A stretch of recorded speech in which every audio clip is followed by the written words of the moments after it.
Hey everybody, it's Josie. Welcome back to Cedar Creek Homestead. Well, it's gloomy outside. It's been raining all day, and we're going to have leftovers. I have two different kinds of chicken. I made some Ritz chicken this week and had fried chicken last night, and we've got leftovers for both of them that need to be used. And I've got something else that I'm going to put on that I'm going to make tonight. That there's different ways that you can use the items that would normally be thrown away for a not necessarily a repeat meal, but when you're having leftovers, you can add something new to the meal. Now, when I was a kid, one of my jobs was peeling the potatoes, and I wanted to be outside playing baseball and doing all the things that my brothers and my sister and our friends were all riding bikes and doing all those things. But my mama needed help. She had a lot of kids. I was the oldest. And so there for a while, she went through a period of time that she was sick. So she started teaching me how to cook. And one of my responsibilities was peeling the potatoes. And I did that. But I did that in a hurry. And so what happened was time after time after time, my mom would warn me, don't peel the potatoes super thick. Now, I didn't have a vegetable peeler. I learned to peel with a knife, a paring knife, and to this day I still use a paring knife. I don't use a vegetable peeler to peel my potatoes. And I'm pretty fast with it. I think that I can peel a potato just as fast with a paring knife as using a vegetable peeler. In fact, I think I would be slower with a vegetable peeler. After lots of lectures on wasting the potatoes, peeling where the peelings were super thick, my mom had had enough. She taught me my final lesson on peeling potatoes, which was I had to peel the peelings. And so since then, I have learned to really, I can scalp a potato, I'll tell you. This recipe was very hard for me to follow the procedures, because what we did was when we peeled potatoes to use for mashed potatoes, I used the peelings, or I saved the potato skins back, the potato peelings back, to use for another recipe, which meant I had to add some thickness to the peelings, and it was very hard for me to do that because my mama was either in my head or sitting on my shoulder saying, don't peel that potato that thick, don't peel those skins so thick. So what I've got today is we had mashed potatoes with our fried chicken, and so I have the peelings. Now, all through the years I have thrown my peelings to the chickens and the ducks or piggies or whatever it happened to be, and right now we don't have those, so that I have been throwing my potato peelings away. But this recipe is going to use the potato peelings. Now, what I did when I peeled these potatoes last night, the first thing you want to do is make sure that you scrub your potatoes with the vegetable brush, a scrubber, kind of like this. Make sure your potatoes are clean, and then you just peel your potatoes. And afterwards, what I did was I rinsed my potato peelings again, and then I put them in a Ziploc bag.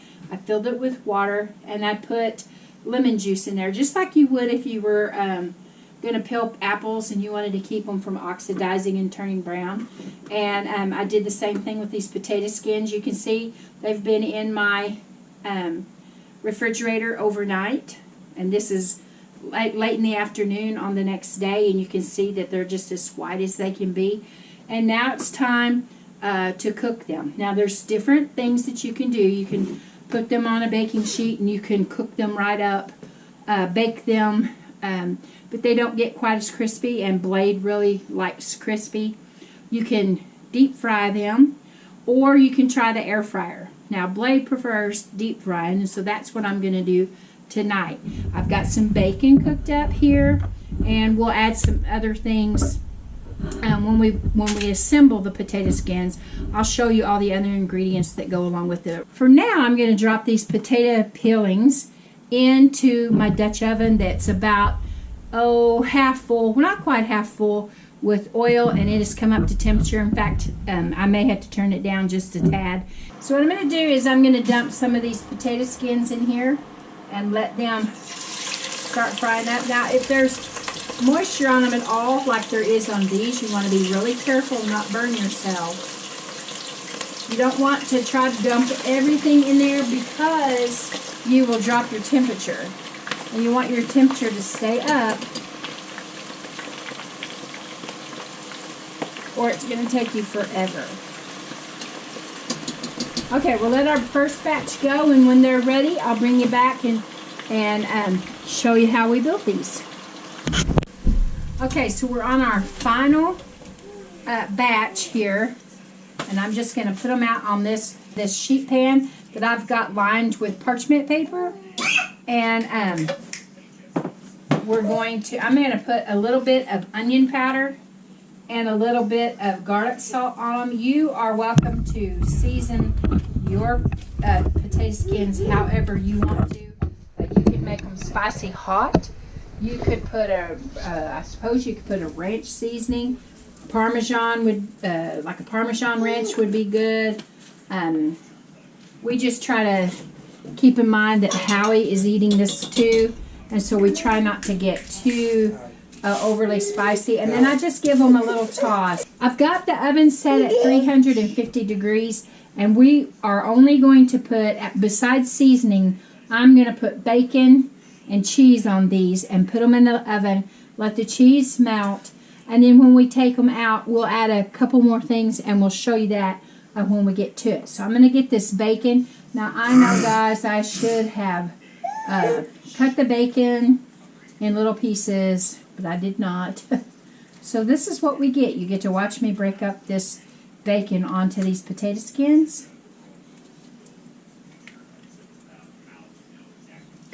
And again, the amount that you put on there is up to you. You definitely do not have to use the ingredients that I'm using for your potato skins. You could put barbecued pulled pork. You could put buffalo chicken. Anything that you choose to do is up to you. This is a leftover night for us. We're going to have some chicken. We're not going to put the chicken on the potato skins. We're just going to have chicken with it. But the choice is totally up to you what you put on there. And so I cooked about, I don't know, 5 or 6 pieces of bacon and got it on these. If you'll pardon me for just a second and let me wipe my hands, because I'm going to reach in that cheese package and I don't want to get that in there. The amount of cheese and the type of cheese is up to you as well. You can use a cheddar cheese. That's what we're using. You could use pepper jack. Blade likes habanero cheese blend. We have a food truck that comes into our town, and they have something on this line that they put the barbecued pulled pork on theirs, and when it's done and assembled, they use that nacho cheese, and they put that on theirs with jalapenos and different things. And you could do that as well.